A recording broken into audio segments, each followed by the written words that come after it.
Balik pala tayo dito sa Araneta City, Cubao. Nandito ako sa Gateway Mall 2 para sa send-off press conference ni Binibining Pilipinas International 2024 Mirna Esguerra na papuntang Japan para sa Miss International 2025. Diyan tayo pupunta sa World Kitchens Restaurant. Diyan gaganapin ang kanyang send-off.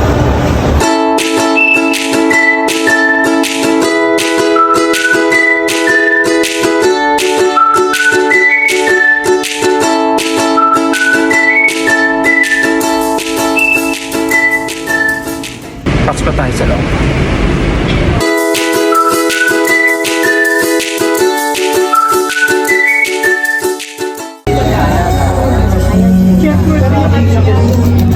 Buwangin mo na lang, dalawa dapat ba sa table, dalawa ang nilagay.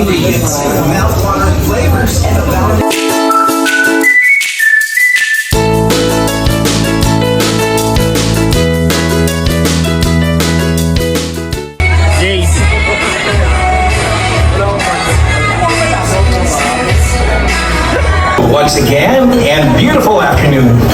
Welcome to our special send-off. Welcome to Binibining Pilipinas International 2024, Mirna Esguerra. This is the send-off press conference of Binibining Pilipinas International Mirna Esguerra na sasabak sa Miss International 2025 sa Japan.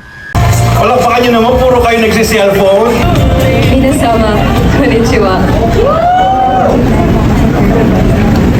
First of all, maraming salamat po for being here today. Pagkatapos ay tinanong na ng mga pageant media si Mirna Esguerra. Wow, thank you very much for our LED backdrop for today. Maraming salamat. At natapos na ang send-off press conference ni Mirna Esguerra. A few moments later. Sinerve na sa amin ang aming main course. Ito, lasagna yung amin. Tanong na... Yeah, tapos na yung send-off press conference ni Mirna. Pali ini-interview siya ng iba doon. Pero ako kain muna ako. Meron pala na ito.